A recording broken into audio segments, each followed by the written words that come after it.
Welcome back to our weekly series of Is the Shrine Worth It? A series where we look at the Shrine of Secrets and see if the perks are really worth your 2,000 iridescent shards each. Today we have perks from Kate, Felix, Pinhead and Chucky. Those perks are Boil Over, Built to Last, Deadlock and Friends Till the End. Let's have a look at the survivor perks. Our first perk is Boil Over. When you struggle, you do so 80% more than normal. When the killer drops from a height with you on their shoulder, you gain 33% wiggle progression. On top of that, the killer's ability to see hook auras is obscured within 16 meters. Here's what it looks like in game.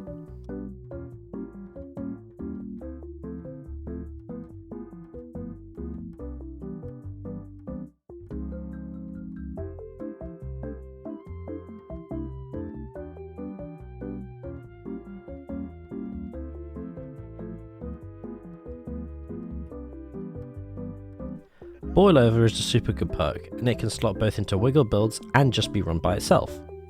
If I were to recommend a build for Boil Over, it would include Power Struggle, Unbreakable, Flip Flop, and Boil Over. This build lets you wiggle faster, drop pallets on the killer if they walk through them with you on their shoulder, and just makes you an overall nightmare to try and hook. 100% I would say that this is worth picking up this week. Our second perk is Built to Last.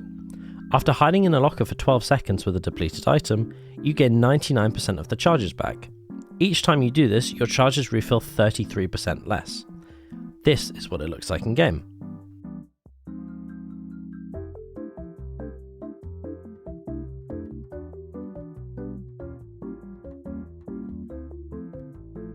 This perk is super useful for all kinds of builds and 100% worth picking up. You get value from any item you charge back up.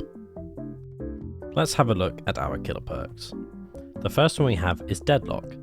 After a gen is finished, the most progressed gen is then blocked for 25 seconds. Here's what it looks like in game.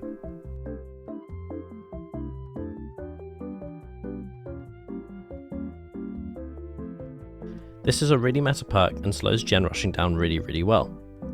I'd say it's worth picking up not only because it's a good perk, but it's from a licensed killer, which means you'd otherwise have to use real money to unlock it. Our second killer perk is Friends Till the End. When you hook a survivor that is not the obsession, you expose the obsession for 20 seconds and reveal their aura for 10. This is what it looks like in game.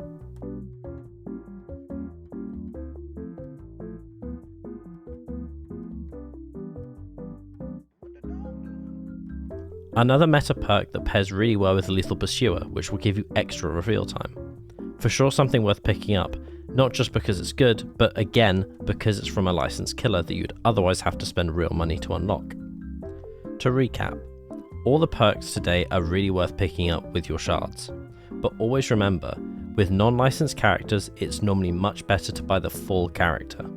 You do have to spend more blood points this way, but at least you get to keep your shards for more important perks in the shrine at a later date. Thank you all for watching, and I will see you next week for the next shrine. Bye!